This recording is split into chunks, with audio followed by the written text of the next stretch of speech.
Within the operational architecture of the United States federal government, public trust is not measured by emotional speeches or televised rhetoric. It is measured strictly by paperwork.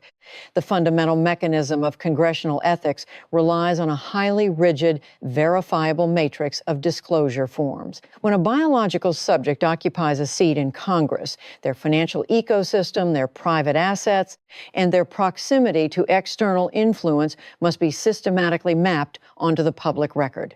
Any structural deviation between what a representative claims to be and what their official paperwork documents them to be represents a critical system failure.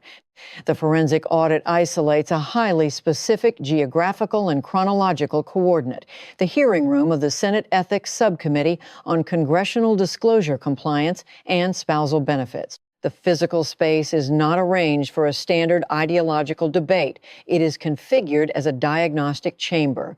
The operational parameters of this specific hearing were established following a July 2025 rebuke issued by the House Ethics Committee. The core subject of the audit is the spouse, not spouse inconsistency, a structural anomaly that directly intersects with federal financial disclosure laws. Seated at the central witness table is Representative Alexandria Ocasio-Cortez. The forensic lens logs her physical posture. She sits with the highly practiced mechanical composure of a subject who has successfully survived televised damage in the past. Her hands are resting on the table in a strictly controlled position, forming a physical armor against the surrounding cameras. She possesses a verified operational history of absorbing political attacks from receipts, quotes, and hostile questioning and systematically transforming those negative inputs into positive brand assets. However, the opposing variable in this specific equation is Senator John Neely Kennedy of Louisiana.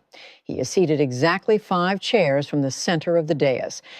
The audit notes his initial physical mechanics. He does not display the standard parameters of partisan outrage. Outrage is a highly predictable emotional output that can be easily dismissed or categorized. Instead, Kennedy executes a highly precise, tiny physical ritual. He reaches for his glasses, carefully removes them, lifts them toward the artificial light of the hearing room, and cleans the left lens in 3 slow circular passes. This specific kinetic movement alters the atmospheric pressure of the room. It signals to the operational grid that the senator has not arrived to perform anger, he has arrived to read. And reading becomes the most lethal weapon in the room when the federal documents are stacked in the correct chronological and logical order. Kennedy opens a physical folder and extracts a specific document prepared by the committee's analyst. This document is a timeline. Its structural architecture is intentionally, brutally simple. It is divided into exactly 2 vertical columns. This visual design completely strips away the dense protective fog of Washington legal terminology and reduces a sprawling ethics scandal into a binary visual format. Senator Kennedy formally introduces the matrix into the acoustic record. He classifies the arrangement documented on the paper as the most creative piece of paperwork he has witnessed in 30 years of practicing law.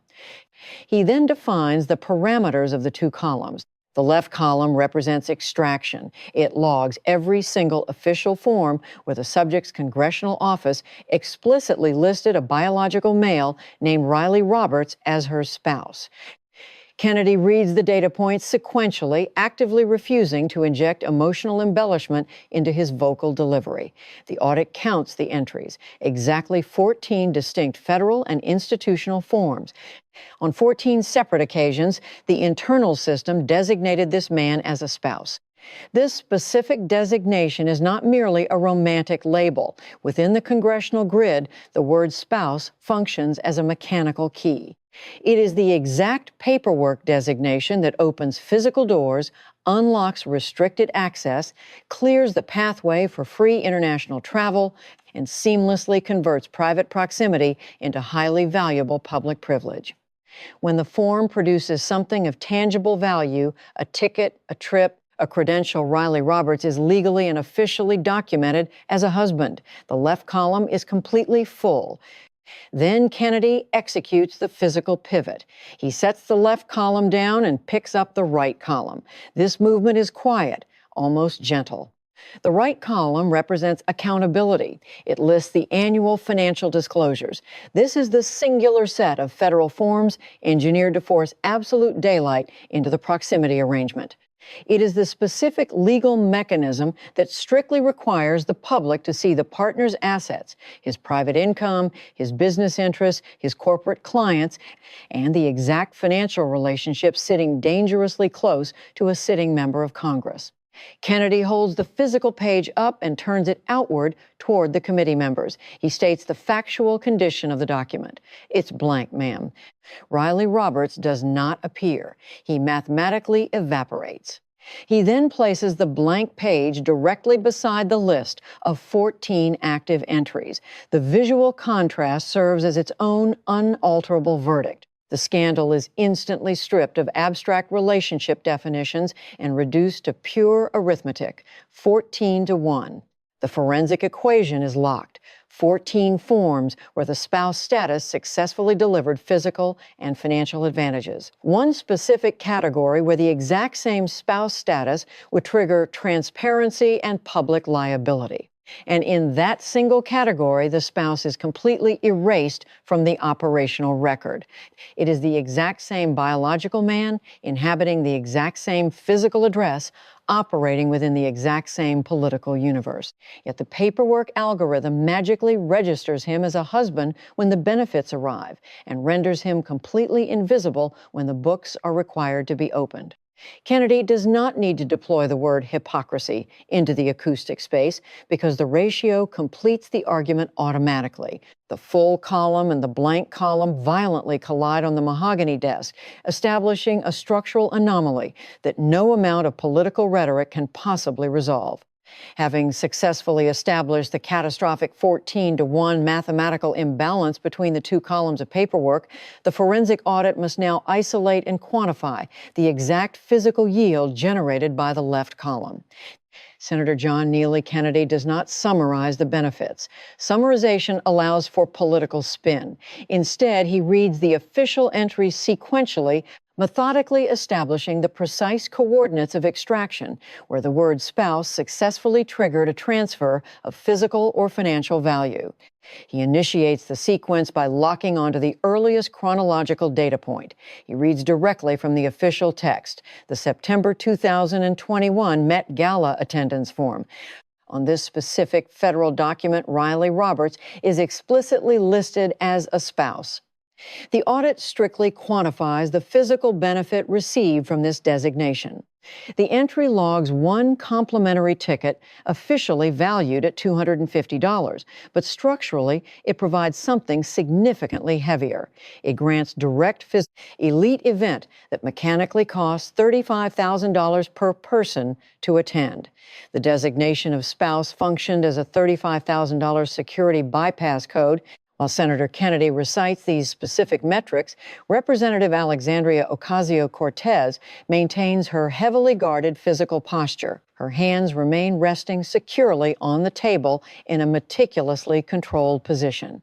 It is the calculated physical architecture of a biological subject who inherently understands that high-definition cameras will successfully capture the micro-tremors of fingers long before they capture the macro expression of panic. Her absolute stillness in the chair is not a biological manifestation of calm. It is a highly engineered mechanical armor. Kennedy moves from domestic elite access to international aerospace trajectories. He inputs the 2023 official congressional travel records into the acoustic space. Destination Coordinate 1, Japan and South Korea. Riley Roberts is officially listed as a spouse, and the physical travel is actively funded at government expense. Destination Coordinate 2, Brazil, Chile, and Colombia. Roberts is listed as a spouse, travel mathematically funded. Destination Coordinate 3, Italy. Roberts is listed as a spouse, travel fully funded. The forensic extraction does not stop at international flights.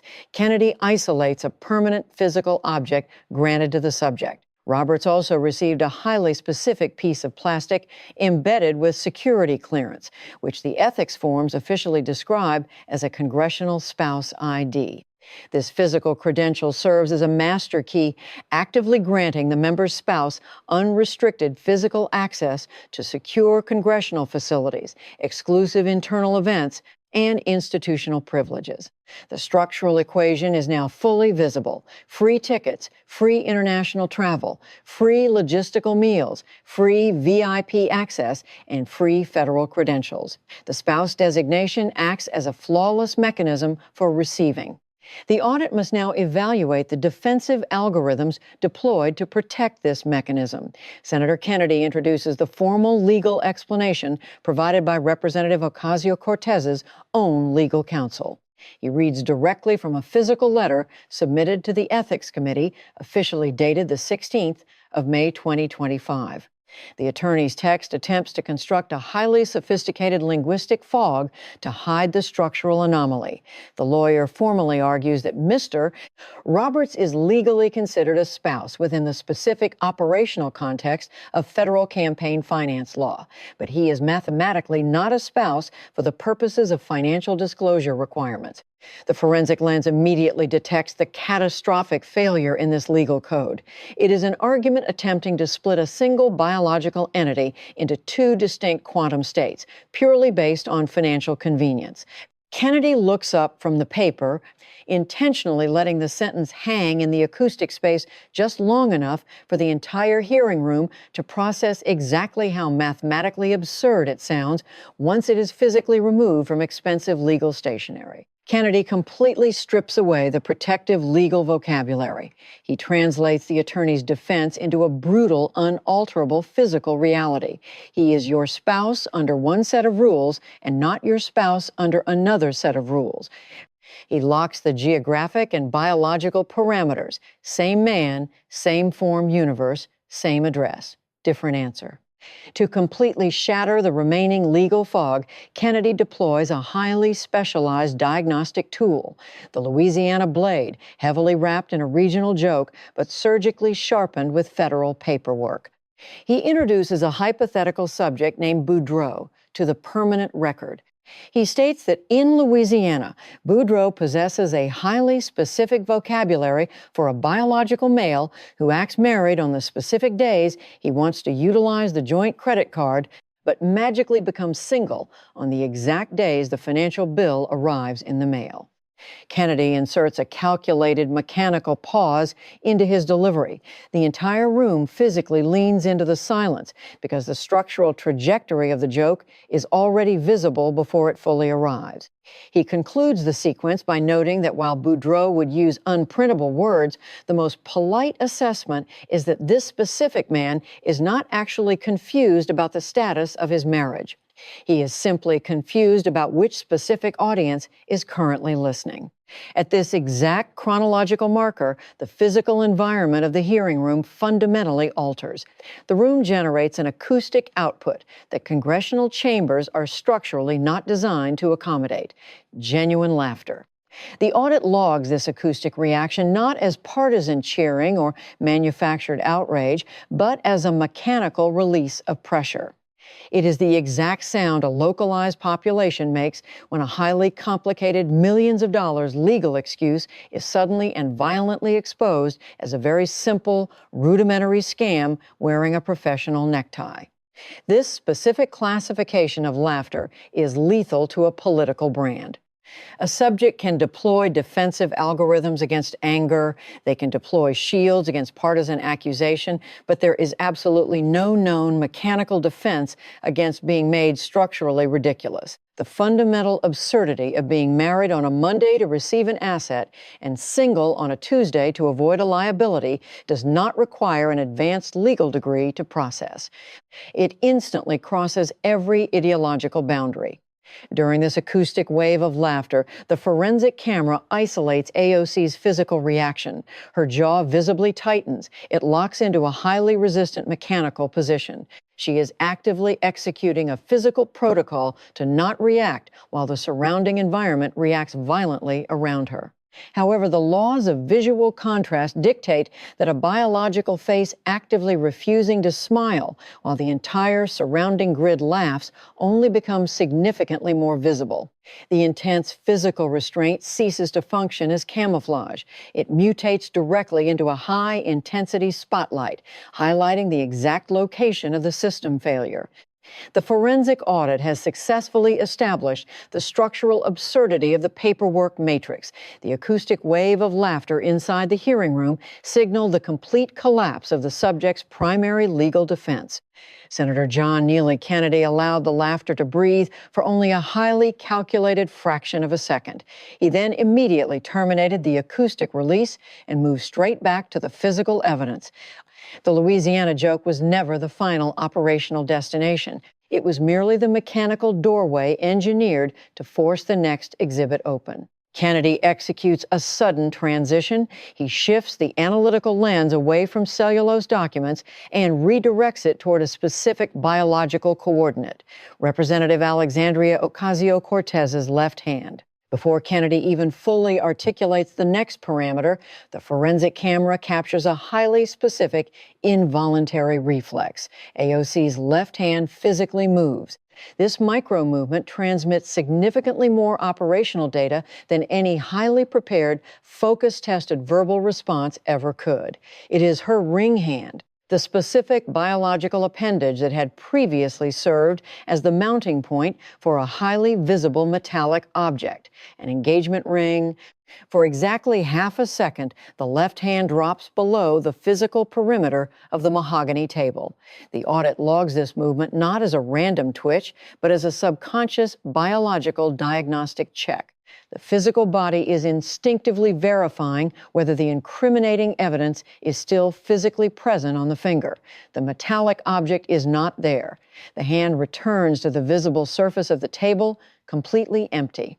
Within the highly pressurized architecture of a federal hearing, that visual emptiness instantly becomes louder than the acoustic volume of the room. It becomes louder than the extracted folder and louder even than the 14-to-1 ratio columns. A team of expensive attorneys can systematically invent complex legal language to explain away conflicting paperwork, but a missing metallic object residing on a specific biological coordinate occupies an entirely different sector of human processing. Kennedy visually registers the movement of the hand. He waits just long enough for the entire room to mathematically register that he saw it. He then rotates the forensic blade with the absolute chilling calmness of a meteorologist reading a weather trajectory. Ma'am, I want to talk about the engagement ring. The atmospheric pressure inside the room shifts again. This shift occurs because every biological subject present immediately understands the mechanical function of an engagement ring. They understand what the physical presence of the object broadcasts to the public grid, and they understand exactly what its sudden, calculated absence signifies. Kennedy does not deploy gossip. He constructs a rigid, unalterable chronological timeline. He establishes the point of origin. The biological subjects, Ocasio-Cortez and Riley Roberts, officially initiated the engagement sequence in the geographic location of Puerto Rico in April 2022. The audit logs the photographic evidence. Because the subject is one of the most frequently photographed members of the United States Congress, there exists a massive, high-resolution visual database. The physical photographs from that specific operational period conclusively verify the presence of the metallic ring on her left hand. Kennedy states the timeline for the permanent record. The object was physically there throughout 2022. It maintained its structural presence in early 2023. It remained visibly mounted in mid-2023. Kennedy's vocal delivery remains almost painfully measured and mechanical. He is actively refusing to accelerate the pace, which makes the incoming chronological collision significantly more damaging. He enters the next data point, sourced from the Washington Free Beacon's data extraction. The subject has mathematically not been photographed wearing the metallic engagement ring since November 2023. The forensic lens now overlays the timeline of the missing object directly on top of the timeline of the federal investigation. November 2023 is not a random chronological coordinate. November 2023 is the exact month the House Ethics Committee significantly intensified its active investigation into the Met Gala ticket and the specific structural anomaly surrounding the spouse inconsistency. It is the exact investigation that would eventually process the data and produce the formal July 2025 rebuke. Kennedy carefully calibrates the accusation. He explicitly states that he is not a professional jeweler, nor is he trained in biological marriage counseling. He acknowledges the baseline variable that biological subjects remove metallic rings for a wide variety of standard reasons, but he isolates his core function. I notice things. He has been systematically noticing structural anomalies in federal courtrooms and congressional committee rooms for 30 years. He outputs his final analytical observation regarding the object. The ring physically appeared on the hand when the engagement was publicly announced. The ring physically disappeared from the hand at the exact moment the federal ethics investigation breached the outer perimeter and got serious. The physical presence or absolute absence of the metallic object, perfectly mirroring her partner's spouse status on the official paperwork, mathematically correlates with whatever scenario provides the most operational convenience at that specific point in time. The hearing room does not generate laughter this time. The structural reality is no longer humorous. The timeline of the ring successfully drags the entire ethics scandal out of the abstract bureaucratic swamp of paperwork and physically locks it onto a human hand. Engaged when the narrative is politically helpful, ambiguous when the federal investigators arrive, ring mounted for the photographic lens, ring removed to avoid the legal liability. Kennedy locks his visual focus directly onto the subject. He is not projecting anger, nor is he pretending to enjoy the mechanical destruction of the narrative. He inputs a final definition into the record. In Louisiana, they possess a specific vocabulary for biological relationships that continuously alter their state based entirely on who is currently asking the questions. They are classified as arrangements. He notes that arrangements between two consenting adults are completely acceptable within private parameters. However, when that specific arrangement functions as the mechanical gateway that determines whether the public is allowed to view a partner's financial interest when the arrangement is deployed as a calculated scheme to hide potential conflicts of interest from the 718,000 biological subjects who cast votes for her, it fundamentally ceases to be a relationship. That's not a relationship, ma'am. That's a scheme. The forensic camera captures the final physical output of the section. AOC's left hand remains permanently anchored on the table. However, the individual fingers execute a slow inward curl. They do not form a violent, visible fist. It is simply a highly protective biological curl completely surrounding the empty spatial volume where the metallic object used to exist. This physical reflex confirms the absolute destruction of the defense. She mathematically recognizes the object is missing. She understands exactly why the chronological timing of its absence matters. And she is fully aware that the investigative lens has successfully weaponized that empty space against her. The forensic audit now executes a deliberate geographical and operational pivot. Having successfully isolated the anomaly of the missing metallic ring, Senator John Neely Kennedy physically moves the parameters of the investigation away from the biological appendage and redirects the lens toward a highly specific geographic coordinate, Puerto Rico. He locks the chronological timestamp to December 2025. The audit accesses the rigid, unalterable federal database maintained by the Federal Election Commission, FEC. These specific financial reports function as the absolute physical ledger of the political apparatus. The extracted data strictly documents that the subject's campaign system generated approximately $50,000 in direct financial output during this localized deployment.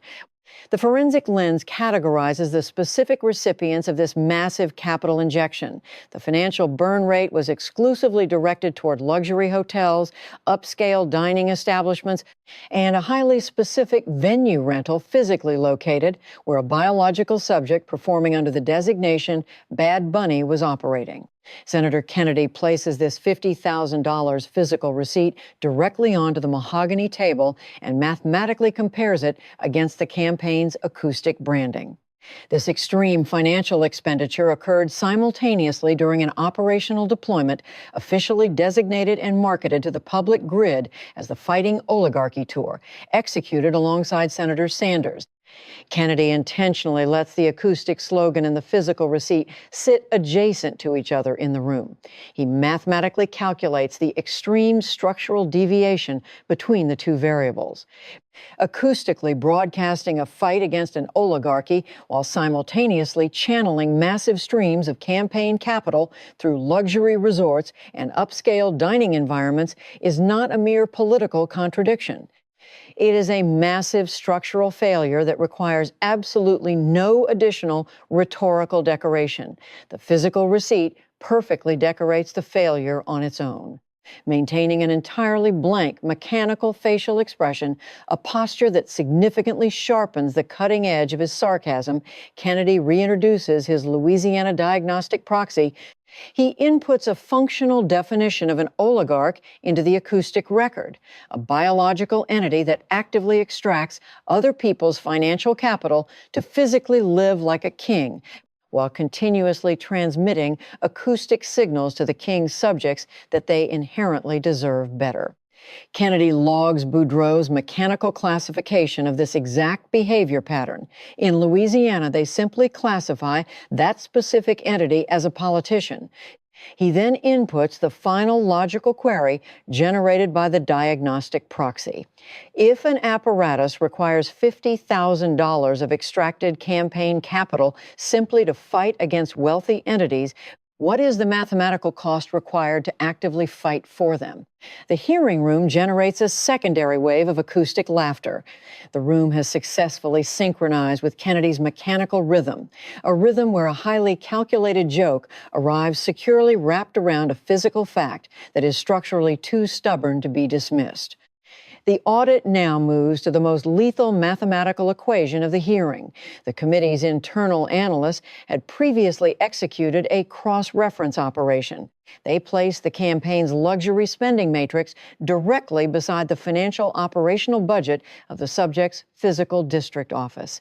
Kennedy reads the extracted analytics into the permanent record. The chronological parameter for this specific audit is the 1-2-month operational period ending in March 2026. Data variable A. The campaign system outputted exactly $53,000 toward hotels and luxury accommodations. This number fully absorbs the $50,000 Puerto Rico deployment, alongside additional capital burned on national media appearances and conference attendance. Data variable B. During that exact identical chronological window, the district office's constituent services operation was evaluated. This is the mechanical system actually designed to physically process casework, handle Social Security assistance, navigate federal immigration paperwork, secure veterans' benefits, and resolve local housing complaints. The audit reveals this critical biological support system was structurally funded at a rate operating exactly 31% below the established House average for representatives located in New York. Kennedy fuses the two variables together to generate the final friction coefficient, 3.7. He inputs the sentence that structurally destroys the campaign's entire operational narrative. The campaign apparatus actively spent 3.7 times more financial capital on travel and luxury accommodations than the district office spent on physically executing its primary directive of helping the biological subjects actually elected her. Tres punt set times, ma'am. He translates the math into a brutal summary of extraction. The micro-donors, specifically the subjects transmitting small inputs of $16.81, processed the acoustic belief that they were actively funding a political campaign. The physical ledger, however, mathematically proves they were actively funding a lifestyle. Representative Ocasio-Cortez immediately detects the structural collapse and attempts to mechanically disrupt the incoming data stream. She physically leans forward, initiating a defensive verbal transmission to interrupt his rhythm before it can fully bury her position. Senator campaign expenditures are fully transparent, and Kennedy executes a flawless physical override. He elevates a single index finger. It is not aggressive. It is a patient physical request that mechanically carries significantly more institutional authority than a wooden gavel. The subject's verbal transmission is violently severed. The broken word hangs suspended in the acoustic space like a dropped piece of glass. Kennedy processes her defensive parameter, transparent. He completely neutralizes it by utilizing her own defense mechanism against her. He confirms the accuracy of her statement, noting that absolute transparency is exactly how he successfully located the physical receipts. He surgically redefines the operational reality. Transparency does not function as a legal shield. Transparency is simply the physical evidence trail. The operational question is not whether the financial burn rate was technically visible on a federal website. The structural question is whether the biological subjects who inputted $16 to fight an oligarchy possess the data that their capital was actively purchasing bad money. Kennedy does not pause to allow the room to laugh. He mechanically walks straight through the acoustic reaction. He now seamlessly welds the Puerto Rico geographic coordinate directly to the spouse anomaly. He mathematically proves they are the exact same structural equation. The spouse mechanism. Extract free physical items and travel when he is legally designated a husband. Completely hide the financial assets when he is not. The campaign mechanism. Acoustically broadcast the fight against oligarchy when the television cameras are active. Consume luxury hotels when the FEC tracking forms are eventually published. The ethics mechanism. Acoustically broadcast tax the rich physically printed on a dress, while simultaneously absorbing impermissible financial gifts during an active investigation. It is the identical mechanical trick executed repeatedly. The algorithm is fixed. Transmit one specific data set to one target audience, execute a completely contradictory physical behavior when that specific audience is no longer monitoring the feed, and rely entirely on the statistical probability that absolutely nobody will systematically line up the federal form. Kennedy physically gestures to the mahogany desk. Resting on that flat surface are the four silent witnesses that have never biologically met but are outputting the exact same mathematical story. The 1-4 entry spouse timeline, the completely blank financial disclosure column, the missing ring chronology, and the 3.7x campaign spending analysis. He delivers the final acoustic strike of the section, locking the trap completely. Somebody lined up the forms, ma'am. The forensic audit has successfully arrayed the physical evidence on the mahogany table. The four distinct data sets, the 1-4 entry spouse timeline, the blank financial disclosure column, the missing metallic ring chronology, and the 3.7x campaign spending ratio are now operating as a unified, impenetrable perimeter. At this precise chronological marker, the physical posture of Representative Alexandria Ocasio-Cortez undergoes a highly measurable structural contraction. The forensic lens logs this spatial reduction. She had initially entered the secure hearing room operating in a strictly offensive physical configuration. She had deployed the posture of a biological fighter who fundamentally believed that the application of political force could successfully alter the shape of the battlefield. Chin elevated, shoulders projected forward, optical focus hardened. It was the precise physical architecture of a subject fully prepared to convert any incoming accusation into a broadcasted speech regarding power dynamics, systemic sexism, or class warfare. However, the laws of structural physics dictate that an acoustic speech does not possess the kinetic energy required to solve a two-column mathematical problem. A political speech cannot mechanically force a completely blank federal disclosure form to spontaneously fill itself with missing financial data. A speech cannot logically explain why the exact same biological entity physically materializes when the federal benefits arrive and systematically evaporates when the public possesses the legal right to inspect the financial ledger. As the physical reality of the paperwork completely neutralizes the utility of a speech, the biological subject begins to physically shrink. The body instinctively attempts to occupy significantly less physical space. Within the mechanics of human survival, occupying less space translates to presenting a smaller target cross-section, and a smaller target theoretically absorbs less structural damage. But Senator John Neely Kennedy is not firing abstract ideological projectiles randomly across the room. He has locked his targeting system onto one highly specific, inescapable contradiction.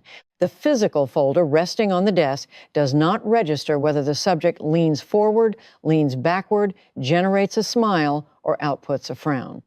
The folder simply exists, permanently projecting the 14 spouse forms against the single empty disclosure column. Kennedy executes a deliberate adjustment to his acoustic output. He lowers the vocal pitch and decreases the velocity of his transmission. He transitions into a highly specialized courtroom register, the exact acoustic frequency of an auditor who has successfully completed the perimeter sweep and is now walking a straight line directly into the center of the grid. He inputs a personal baseline into the record. Ma'am, I've been married for a long time, to the same woman every day. On the days I want free things and on the days I have to show the books, he completely strips the sentence of all rhetorical decoration. The absolute plainness of the structure serves as the primary weapon. He establishes the fundamental parameter of a verified union. It is the exact same biological woman, wearing the exact same metallic ring, generating the exact same unified disclosure, producing the exact same binary answer for every single federal form. Kennedy then defines the specific operational failure of the subject's system. Marriage isn't a toggle switch, ma'am. He explicitly states it is not a mechanical setting that can be activated for the Met Gala and subsequently deactivated for the Federal Election Commission. It is mathematically not a software preference that a user can arbitrarily adjust, depending on whether the federal form actively provides an asset or legally extracts a liability. This specific sequence of language cuts through the remaining armor because it bypasses the accusation of standard hypocrisy. It formally accuses the subject of operating the United States federal ethics framework exactly like a digital software interface. Click the spouse variable to acquire international travel. Unclick the spouse variable to bypass financial disclosure. Execute the save command, and operate on the statistical assumption that the Oversight Committee will never audit the version history. Kennedy initiates the final summarization sequence before deploying the terminal strike. He recites the physical extraction metrics one last time to maximize the pressure. Her partner successfully received a $35,000 Met Gala ticket specifically because she designated him as a spouse. He extracted taxpayer-funded international travel to Japan, South Korea, Brazil, Chile, Colombia, and Italy, specifically because she designated him as a spouse. He acquired a highly restricted congressional security credential specifically because she designated him as a spouse. And on the one day per year when you have to tell America what that man owns, Kennedy's acoustic delivery drops in temperature, reaching absolute zero. The one form that lets the public see whether the man who shares your home has financial interests in the sectors you regulate. He is not your spouse. He does not appear. The blank page has completely dominated the physical space. Kennedy looks directly at her optical sensors. He does not project anger. He projects the flat, mechanical patience of an auditor who mathematically knows the upcoming query has already achieved victory before the vocal cords have even vibrated. Ma'am, is he your husband or isn't he? The physical environment of the hearing room completely locks down. The audit initiates a precise chronometer to measure the acoustic void. The room does not move. 5 seconds of absolute silence pass, then 6, then 7, then 8. Every single passing second instantly hardens into its own physical exhibit of evidence. 9 seconds.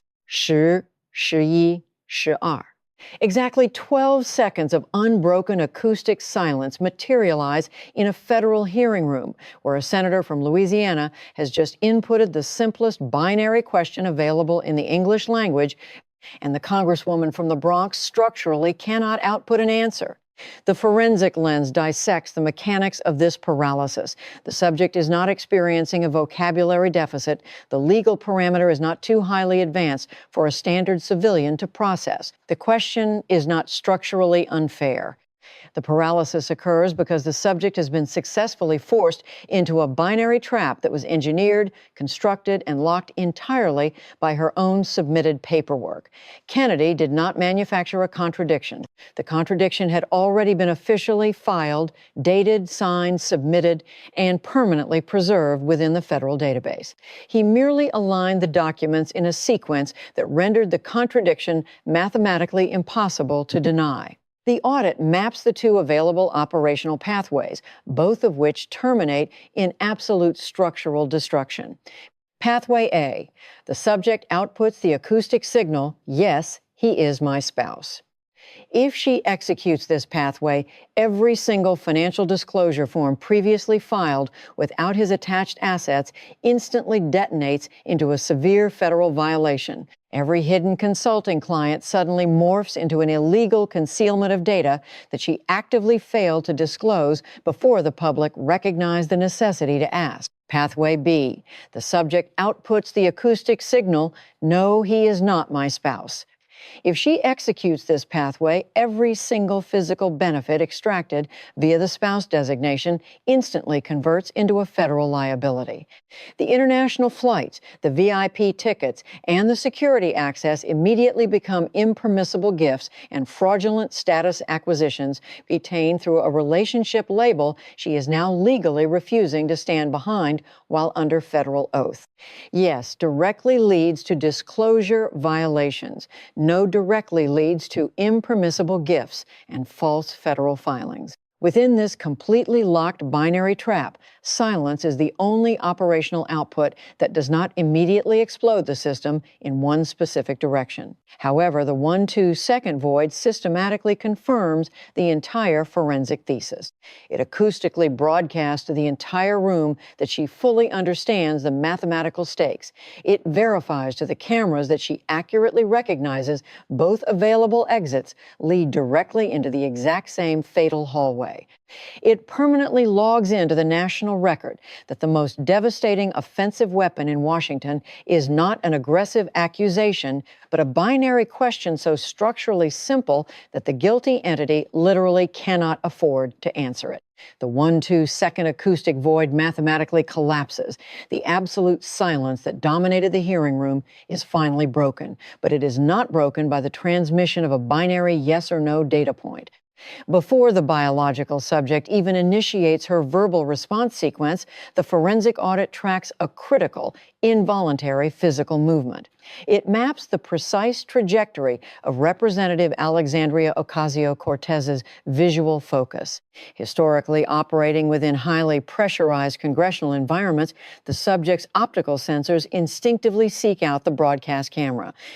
The camera functions as her secondary witness, her reliable backup audience, the specific technological interface where she can successfully reframe the operational moment for the public grid before the physical event even finishes concluding.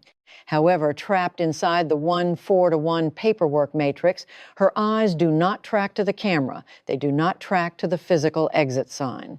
They do not scan the perimeter for her operational staff, and they do not search the empty spatial volume of the room for a rescue vector. Her visual focus drops directly downward, locking strictly onto her own physical anatomy. Her left hand, the forensic lens, zooms in on this specific biological coordinate. It is the ring hand, the completely empty ring hand. This micro-physical detail registers with devastating structural force because it accomplishes what abstract legal vocabulary structurally cannot. It completely collapses the sprawling, complex spouse, not spouse legal framework into a single, unalterable human image. The audit logs a biological appendage that had previously continuously displayed a highly visible metallic marker of commitment and now officially displays absolute physical absence. Senator Kennedy had been surgically careful not to explicitly claim that the missing metallic object independently proved every single federal allegation. But within the mechanical laws of political optics, when a physical image perfectly synchronizes with the federal paperwork, the combined structural weight becomes significantly more powerful than either variable operating alone. The physical documents explicitly broadcast ambiguity. The federal disclosure form explicitly broadcasts absence. The biological hand mathematically broadcasts the exact same data without requiring a single acoustic word. She looks at her own biological appendage exactly the way a subject looks at physical evidence. They mathematically cannot clear off the mahogany table. The hand physically belongs to her. The absence of the metal is hers. The chronological timing of the object's disappearance is entirely hers. And the high-definition cameras successfully capture this small, private, physical recognition, a micro-expression that the public grid will systematically extract, loop, and replay continuously. The metallic ring was mechanically removed when the federal investigation breached the proximity threshold. Even if an elite legal team could successfully engineer 6 polite theoretical explanations for its absence, absolutely none of them possess the structural density required to erase the physical way that specific gesture landed inside the room. The absence of the ring mathematically proves the arrangement was not a logistical accident. It officially classifies the ambiguity as a highly useful operational tool.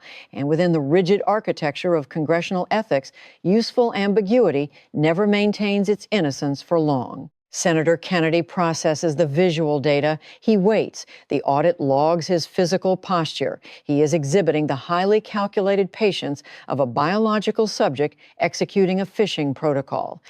It is the specific patience of an operator who fundamentally knows that any violent thrashing from the target only physically proves that the mechanical hook has been permanently set. He then delivers the final Boudreaux diagnostic line. He does not increase his acoustic volume. He does not inject a triumphant emotional frequency. The transmission is structurally clean, engineered specifically to be easily extracted and clipped for the permanent record. Boudreaux told me one more thing, ma'am. Said, if you have to check which day you're married, you're not married. You're managing. He allows the diagnostic output to settle into the acoustic space, then finalizes the equation. You're managing, ma'am.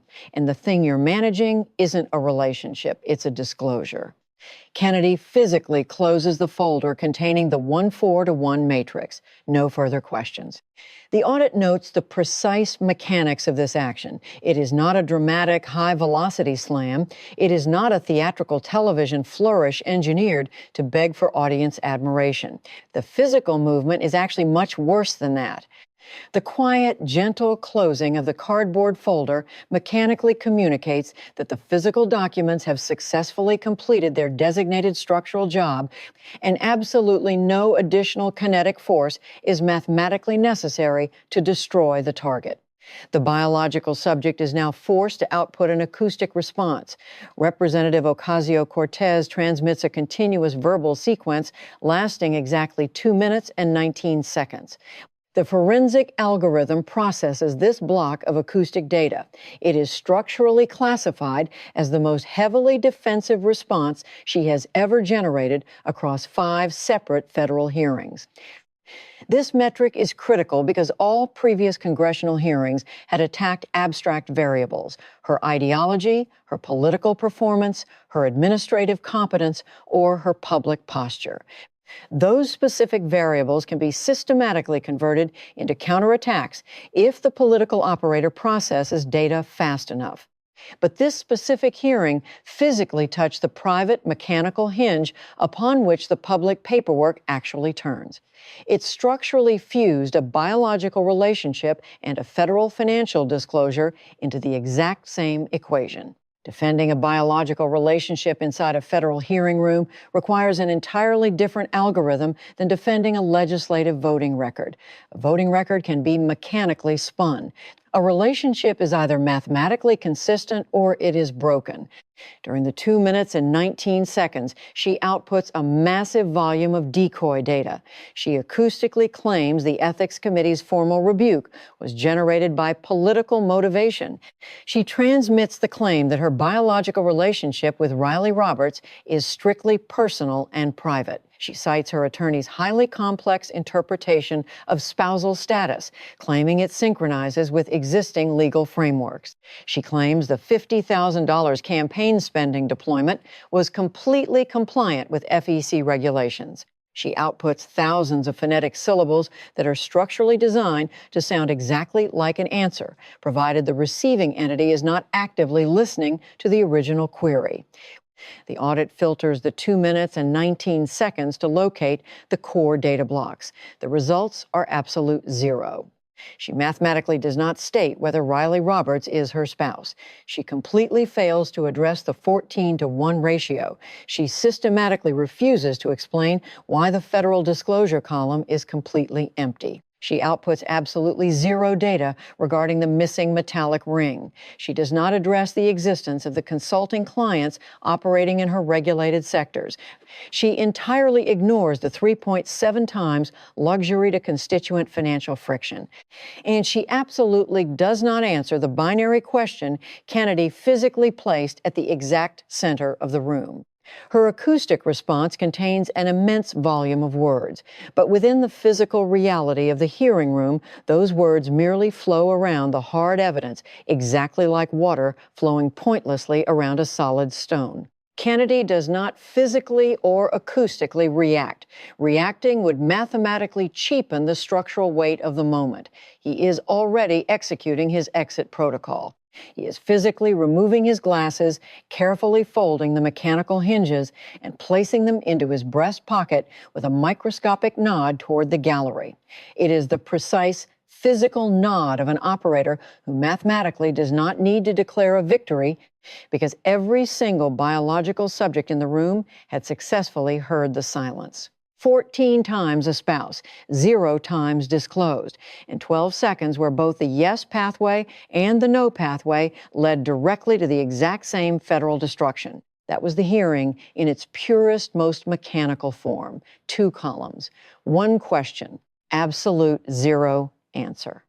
The physical hearing is formally terminated by the quiet closing of Senator John Neely Kennedy's cardboard folder, but the kinetic energy generated inside that room mathematically refuses to dissipate. The 1-2 second acoustic void, combined with the 1-4-to-1 paperwork matrix, immediately breaches the insulated perimeter of the congressional committee room. The structural evidence violently converts into high-velocity digital transmissions, completely bypassing standard political containment protocols. The forensic audit tracks the propagation of 3 highly specific data packets across the global digital grid. The first digital packet contains the structural contrast of the 2 columns, perfectly fused with the Boudreaux diagnostic proxy regarding the joint credit card. This specific data block registers exactly 29 million shares within the initial 24-hour cycle. The audit logs the mechanical reason for this extreme velocity. The clip successfully reduces a highly complex, multi-layered legal maze into a perfectly calculated kitchen table metric. It bypasses sophisticated ethics categories and legal thresholds, delivering a brutal, unalterable equation directly to the civilian population. Spouse when the system provides a benefit, completely absent when the system demands a cost. The second data packet tracks the chronology of the metallic ring. This transmission operates through an entirely different network bloodstream. Kennedy's observation that the engagement object appeared when the status was publicly announced and completely disappeared when the federal investigation intensified mathematically drags the scandal out of the cellulose spreadsheet and locks it onto a human biological parameter. The physical ring mutates from a symbol into a heavily managed piece of legal evidence, proving that even private structural markers were actively integrated into the disclosure management strategy. The third data packet is the raw, uncut 12 seconds of absolute silence following the binary query. This specific block of acoustic emptiness inflicts significantly more structural damage upon the political brand than any one zero, minute, aggressive cross-examination mathematically could. The silence universally broadcasts that the biological subject accurately processed the two available exits, recognized that both yes and no led to immediate federal liability, and determined that total system paralysis was the only mathematically viable option. The kinetic transfer of these three data packets instantly triggers a massive mechanical reaction within the federal administrative apparatus. The House Ethics Committee processes the viral data and executes an immediate operational escalation. They officially upgrade the structural anomaly from a localized administrative rebuke to an active, highly aggressive formal investigation. This specific escalation is the inevitable mechanical next step once the 1-4-to-1 contradiction is placed into a format that the ordinary civilian grid can easily repeat and verify. The newly upgraded investigation forcefully activates the Ethics in Government Act. This is the exact foundational legal framework engineered by the federal government specifically to prevent private financial interest from successfully hiding behind the operational shield of public office. The committee's primary directive is to mechanically determine whether the active exclusion of Riley Roberts from the Financial Transparency Database constitutes a severe federal violation of this specific act.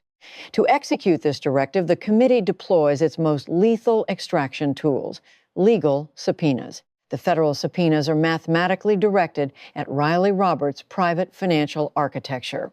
The legal documents mandate the immediate physical production of his internal financial records, explicitly demanding his consulting client lists, his operational income statements, and his corporate business registrations. The forensic audit notes the absolute total destruction of the magic trick. A congressional subpoena does not recognize quantum relationship states. It does not process legal fog or linguistic ambiguity. The specific biological entity who possessed enough spouse status to extract elite VIP access and international flights is now having his hidden financial assets forcibly extracted by the federal grid, completely outside the protective safety of legal word games. The magic trick formally transitions from hearing room ridicule directly into mandatory, legally enforced document production. Operating in parallel with the federal subpoenas, external investigative nodes, specifically journalists following the exact data breadcrumbs deployed by Senator Kennedy, breach the financial perimeter. Within exactly one chronological week, the specific identities of Roberts' consulting clients are physically dragged into the public domain. The audit processes the newly extracted data. The records conclusively verify three specific corporate clients actively operating within the technology sector. The forensic lens overlays these three corporate entities directly onto the congressional grid. A massive structural collision immediately registers on the monitors. These three specific technology sectors are mathematically overseen and actively regulated by the exact House committees on which Representative Ocasio-Cortez physically serves. The true mechanical purpose of the 1-4-to-1 paperwork anomaly is finally isolated and verified. The system failure was never truly about a $35,000 gala dress, a flight to Japan, or a missing piece of metal. The practical structural effect of the not spouse designation was absolute, highly engineered concealment. The arrangement functioned as a flawless legal firewall, successfully blinding the voting public to the active financial overlap operating between the federal regulator and the regulated corporate entities. By legally designating Roberts as a non-spouse on the exact day the federal transparency forms were due, the system effectively locked the public out of the database. The voters mathematically did not require a political sermon regarding ethics. They only required the baseline data that the disclosure form would have mechanically provided if the exact same spouse status utilized for extracting privileges had been uniformly applied for financial transparency. The books are violently torn open, and the hidden ledger mathematically matches the exact shape of the 1-2 second void. The kinetic transfer generated by the 1-2 second acoustic void mathematically guarantees a structural legislative reaction. When a massive anomaly within the federal ethics framework is successfully exposed and heavily broadcasted across the civilian grid, the administrative system is mechanically forced to generate a patch to repair the broken code. The forensic audit logs the immediate legislative output. A bipartisan group of United States senators officially introduces new structural legislation designated as the Congressional Partner Disclosure Act. The mechanical function of this bill is highly specific. It legally requires members of Congress to fully disclose the financial interests of any partner with whom they physically cohabitate, strictly regardless of their official marital status. However, within the operational matrix of Washington, this legislation is immediately assigned an informal, highly destructive designation, the AOC Loophole Act. The forensic lens measures the absolute savage irony of this nomenclature. Representative Alexandria Ocasio-Cortez had invested years systematically branding her political architecture as the ultimate voice of financial accountability within Congress.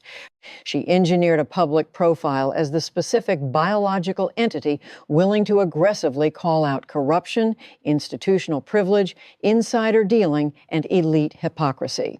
The structural reversal is catastrophic.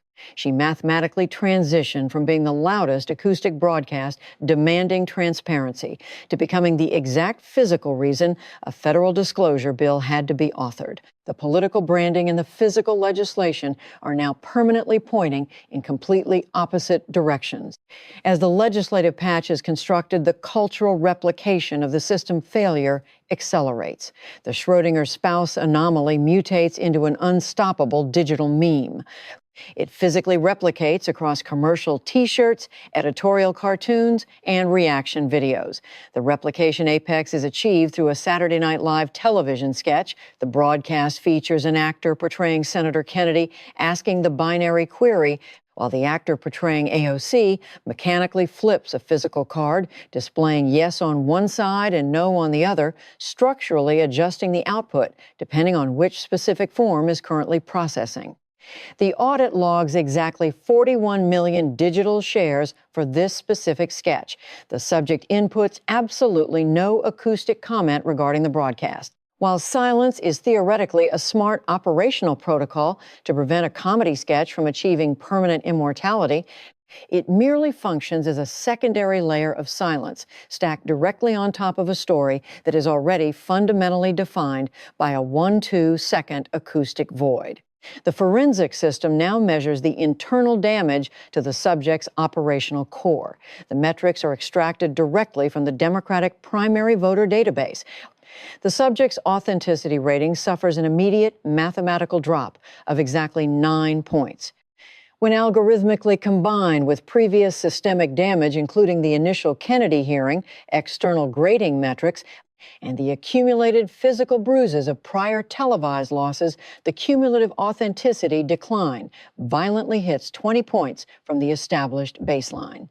This specific numerical metric is catastrophic. Within her political architecture, authenticity did not function as a mere decorative variable. Authenticity was her structural floor. It was the absolute final shield her defensive operators could deploy when her administrative competence, consistency, or operational seriousness sustained heavy incoming fire. She could theoretically lose a legislative argument and still mathematically register as real. But once the civilian public grid processes the data and determines that the rebel image is artificially managed, the metallic ring is physically managed, the spouse status is legally managed, and the financial disclosures are intentionally managed, authenticity immediately ceases to function as a shield. It permanently becomes the primary entity under active investigation. Kennedy executes no victory laps. A victory lap mathematically shrinks the structural weight of the event. When intercepted by the media apparatus in the physical hallway, he merely stops, executes the mechanical cleaning of his glasses, and outputs a highly condensed summary. He asked a simple yes or no binary query, and the subject structurally could not answer. He delivers a final Louisiana diagnostic. When a biological subject cannot answer yes or no regarding their own physical marriage, the mathematical answer is usually, it depends on who's asking. He finalizes the output by stating that if an entity requires an attorney to determine whether they are married, they are mathematically not married. They are incorporated. The forensic lens pulls back to the civilian grid, verifying that the diagnostic has been successfully processed. In Louisiana, a civilian named Gerald Thibodeau accurately translates the 1:4 ratio. He mechanically defines an arrangement where a male is married on Saturdays and single on Sundays as an entity attempting to hide from the calendar. He categorizes the anomaly not as a marriage registered in the public record, but as a digital subscription. The free trials were physically extracted, but the binding terms and conditions ultimately arrived.